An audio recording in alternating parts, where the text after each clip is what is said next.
You're listening to the CyberWire Network, powered by N2K. This episode is brought to you by Shopify. Forget the frustration of picking commerce platforms when you switch your business to Shopify, the global commerce platform that supercharges your selling wherever you sell. With Shopify, you'll harness the same intuitive features, trusted apps, and powerful analytics used by the world's leading brands. Sign up today for your $1 per month trial period at shopify.com/tech, all lowercase. That's shopify.com/tech.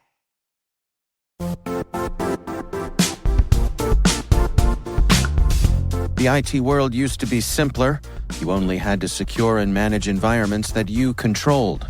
Then came new technologies and new ways to work. Now, employees, apps, and networks are everywhere. This means poor visibility, security gaps, and added risk. That's why Cloudflare created the first-ever connectivity cloud. Visit cloudflare.com to protect your business everywhere you do business.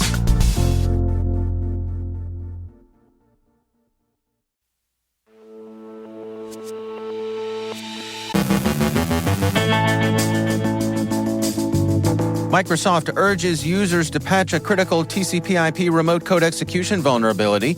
Texas sues GM over the privacy of location and driving data. Google says Iran's APT-42 is responsible for recent phishing attacks targeting presidential campaigns. Doppelganger struggles to sustain its operations. Sophos XOps examines the Mad Liberator extortion gang. Fortra researchers document a potential blue screen of death vulnerability on Windows. China's Green Cicada Network creates over 5,000 AI-controlled inauthentic ex-Twitter accounts. Kim.com is being extradited to the United States. Our guest is Rui Rubiero, CEO at JScrambler, to discuss how the extensive use of first- and third-party JavaScript is a blessing and a curse, and wireless shifting can really grind your gears.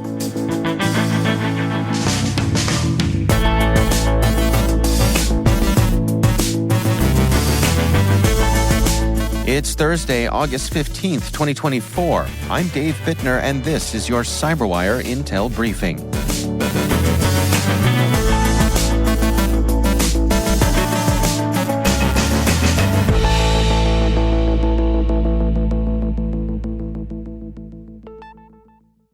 Thank you for joining us here today. It is great to have you with us.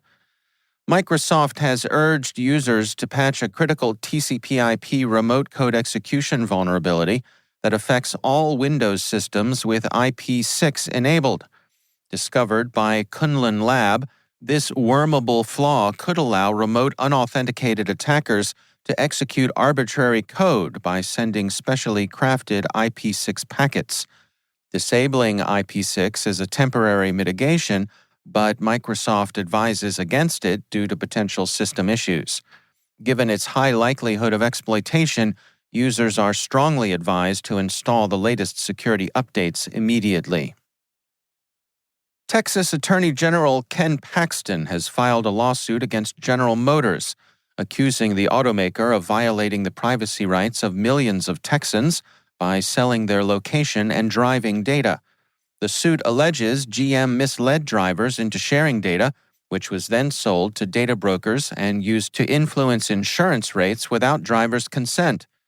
This action marks the first state-level enforcement against an automaker for such data practices.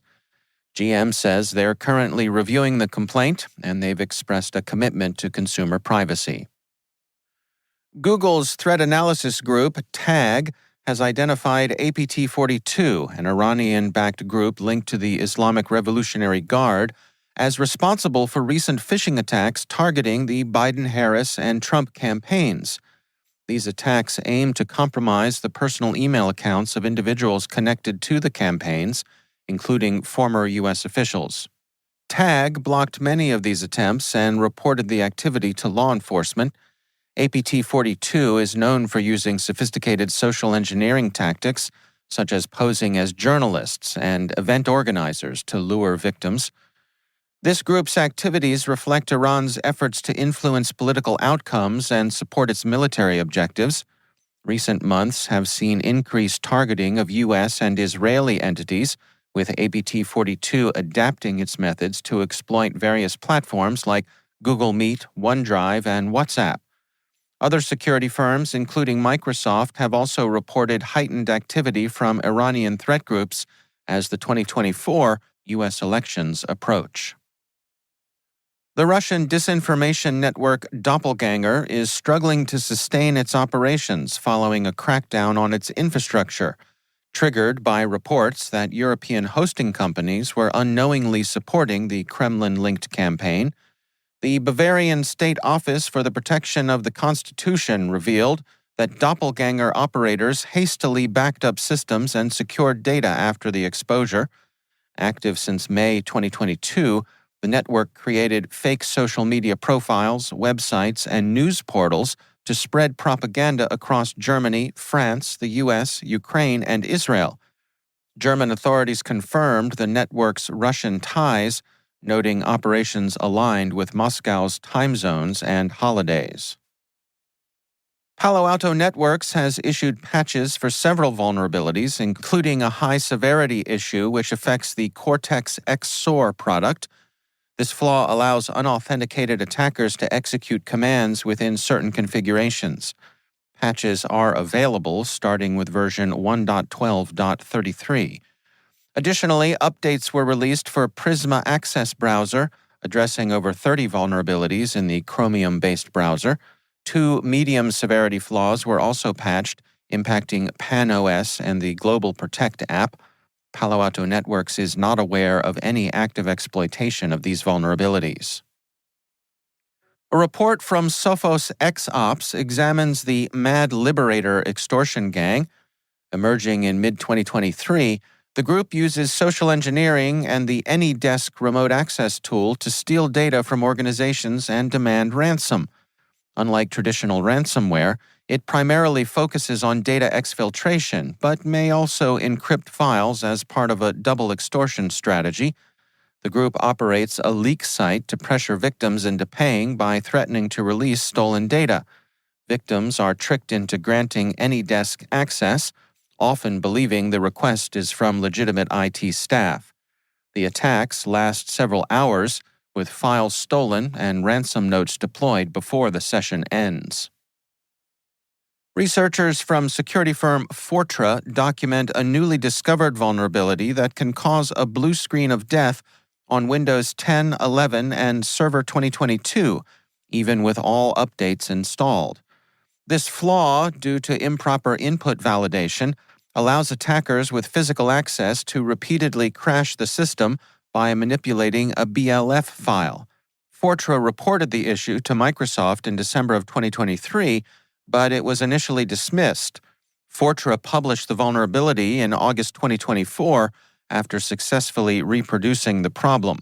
The issue poses a risk of denial of service and data loss. CyberCX Intelligence has been tracking the Green Cicada Network, a group of at least 5,000 AI-controlled inauthentic ex-Twitter accounts, likely part of an emerging information operation linked to China.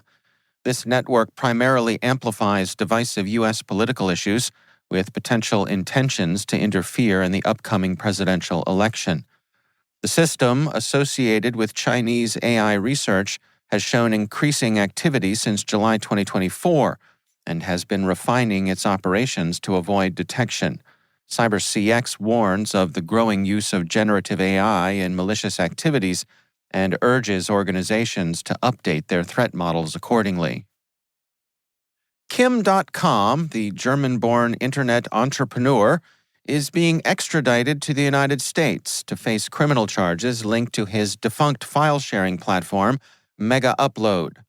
The U.S. Department of Justice accuses .com of enabling widespread piracy, costing entertainment companies over $500 million.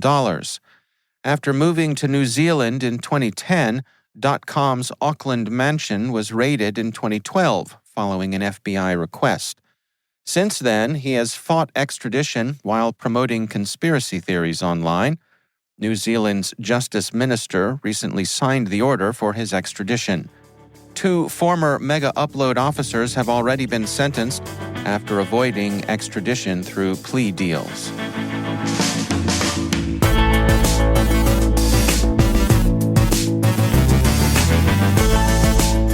Coming up after the break, our guest, Rui Ribeiro, CEO at JScrambler, discusses how the extensive use of first- and third-party JavaScript is a blessing and a curse. Stay with us.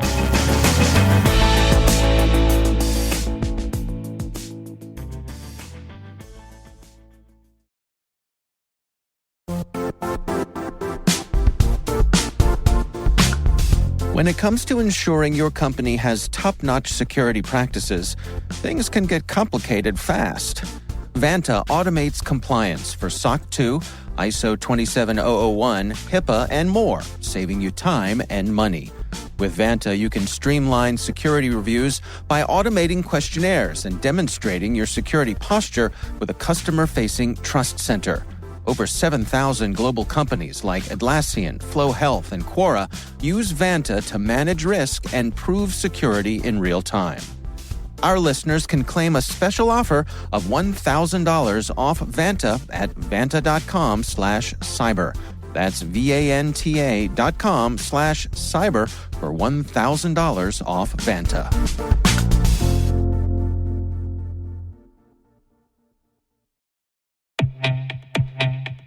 Defense contractors face immense pressure to comply with CMMC 2.0 security standards, needing a secure, user-friendly file-sharing solution.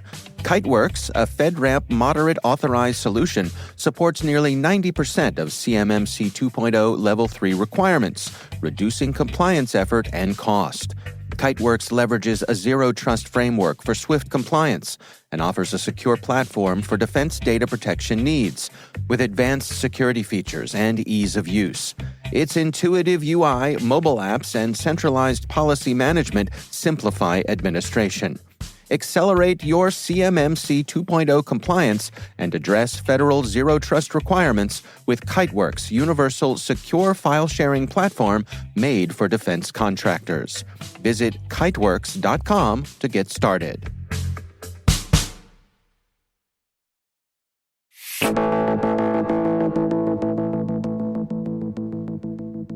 Rui Ribeiro is CEO at JScrambler, and I recently sat down with him to discuss how the extensive use of first- and third-party JavaScript is a blessing and a curse. So let's focus on a specific use of JavaScript, which was exactly what it was created for.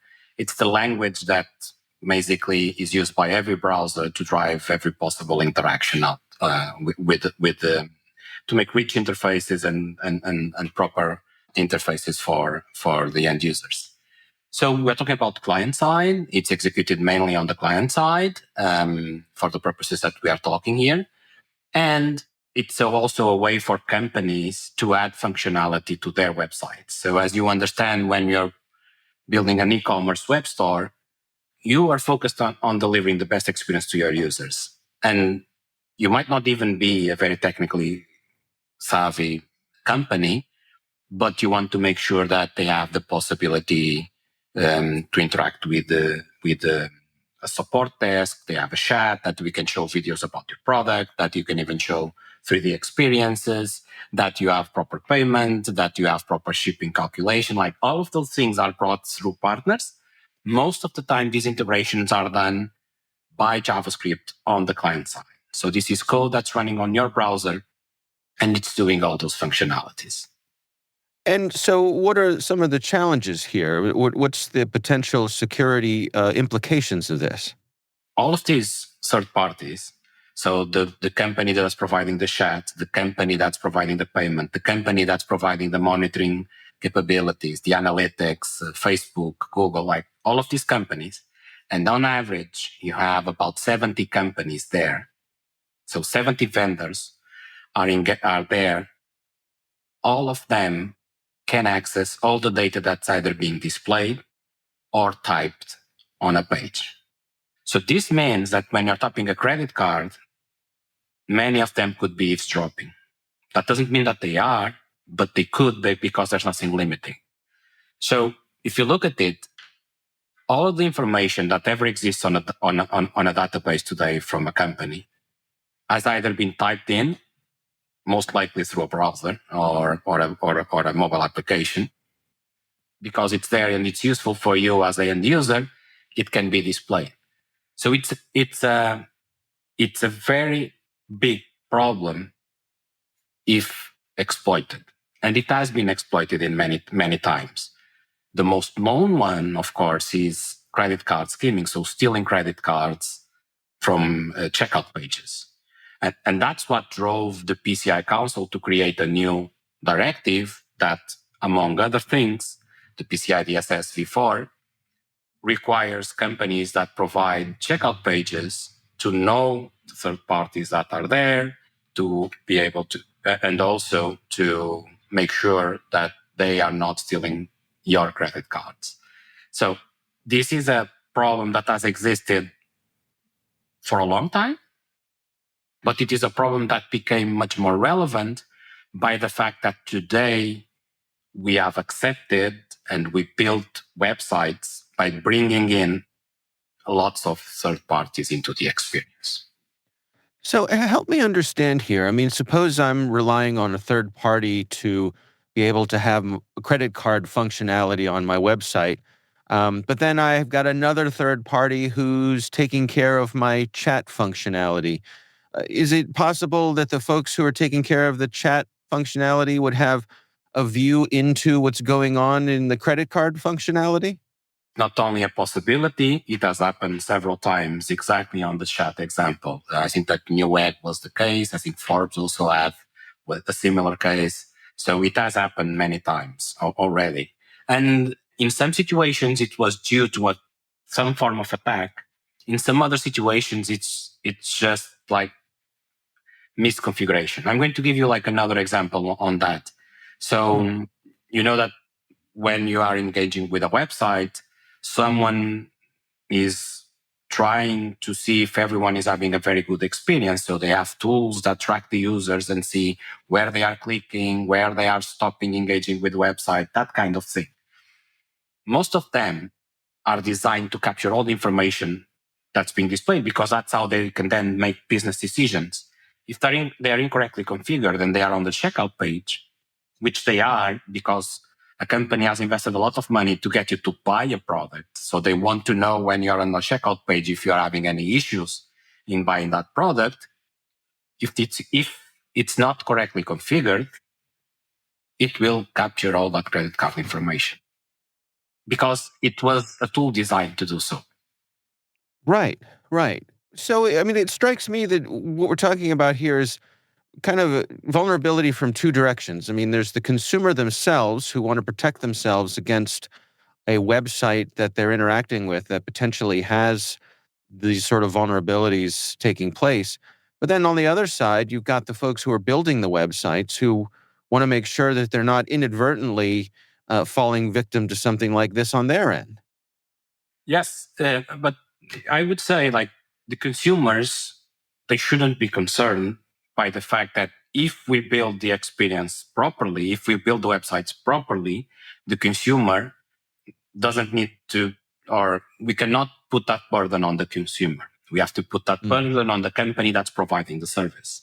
And it's clear today that this is exactly what is going to be done by all the governments, at least EU, European Union and the US have clearly stated, like, you are providing the website, you are providing all these third parties.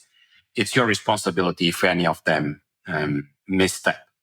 This is pretty clear. Like we have recently seen an example which is totally different than the ones that I've shared moments ago, which is like the example of the hospital that added the Facebook pixel to every web page. And when you were booking an oncology appointment, basically Facebook would know that you had some oncology problem.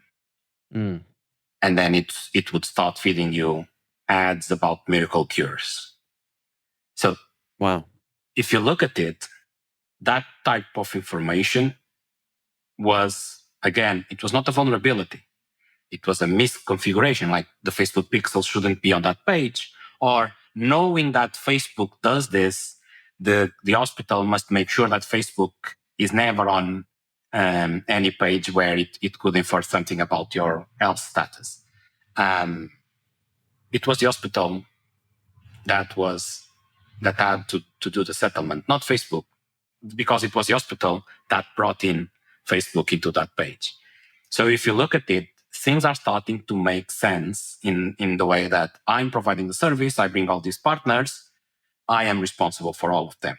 But that means that these companies must have ways to control these partners. And that's where we come in as JScrambler, because you provide with a way for you to continue to innovate, to add Facebook, to add the video, to add the AI chatbot, to add all of these features that you need to provide a very good experience, but still sandbox them and make sure that none of them is accessing information from your users. Because it's not just about the privacy of your users, it's also about the privacy of your own business. Because like all of these third parties, they have access could have access to all your user data. And if they could have access to all your user data, they can sell it, they can abuse it in some way. So they could really hurt your business model. So what we are saying is, yes, innovate, but at least put the controls in place. Because today, it's incredibly dangerous for a company. They are exposing a lot of data to third parties.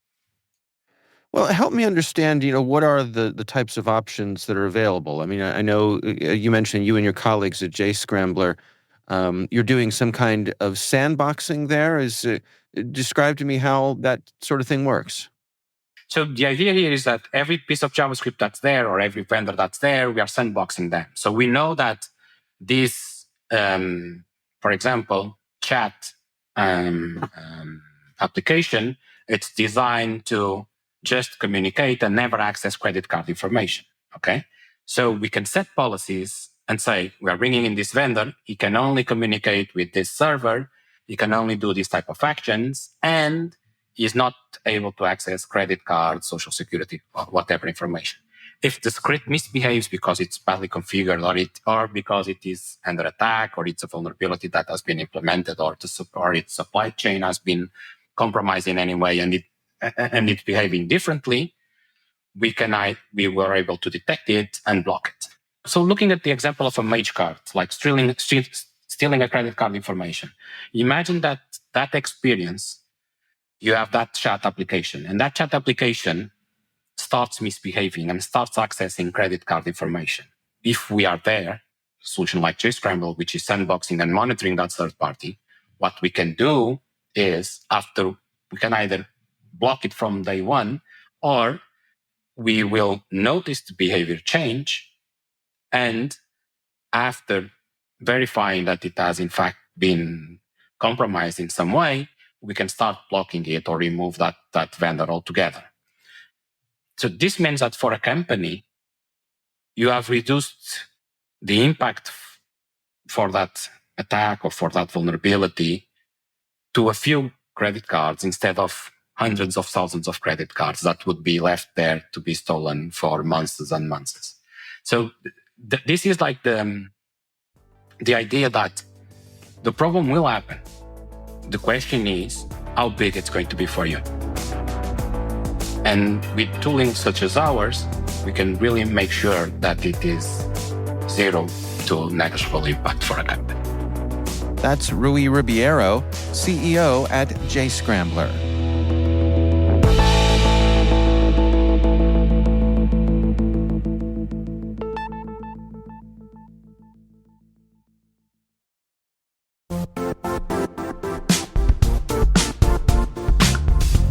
Elevate your enterprise identity solutions with Strata. Seamlessly connect legacy apps to any identity provider, apply MFA effortlessly, and maintain identity continuity without disruptions.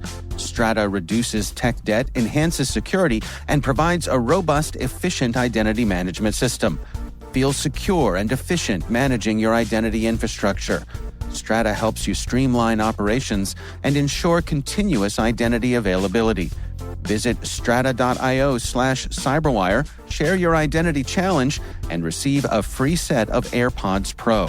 Take control of your identity management today. Visit strata.io/cyberwire. And our thanks to Strata for being a longtime friend and supporter of this podcast.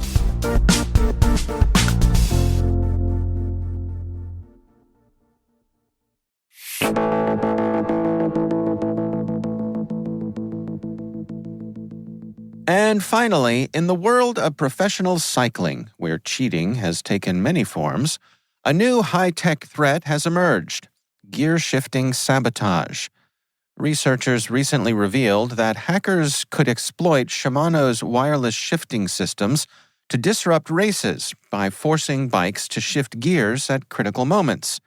The attack is surprisingly simple, requiring only off-the-shelf hardware, and could wreak havoc during events like the Tour de France.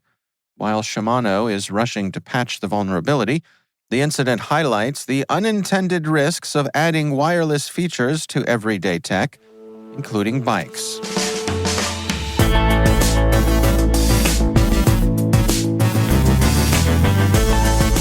And that's the CyberWire. For links to all of today's stories, check out our daily briefing at thecyberwire.com. We'd love to know what you think of this podcast. Your feedback ensures we deliver the insights that keep you a step ahead in the rapidly changing world of cybersecurity. If you like our show, please share a rating and review in your podcast app. Please also fill out the survey in the show notes or send an email to cyberwire@n2k.com. We're privileged that N2K CyberWire is part of the daily routine of the most influential leaders and operators in the public and private sector, from the Fortune 500 to many of the world's preeminent intelligence and law enforcement agencies. N2K makes it easy for companies to optimize your biggest investment, your people. We make you smarter about your teams while making your teams smarter. Learn how at n2k.com. This episode was produced by Liz Stokes. Our mixer is Trey Hester, with original music and sound design by Elliot Peltzman. Our executive producer is Jennifer Iben. Our executive editor is Brandon Karp. Simone Petrella is our president, Peter Kilpie is our publisher, and I'm Dave Bittner. Thanks for listening. We'll see you back here tomorrow.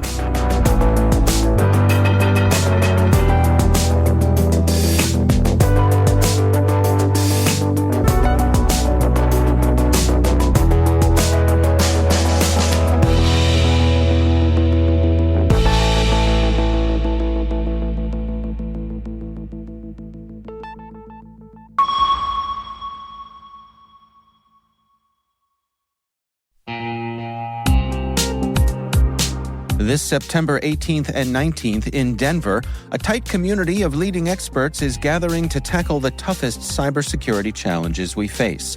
It's happening at MWise, the unique conference built by practitioners for practitioners. Brought to you by Mandiant, now part of Google Cloud, MWise features one-to-one access with industry experts and fresh insights into the topics that matter most, right now, to frontline practitioners.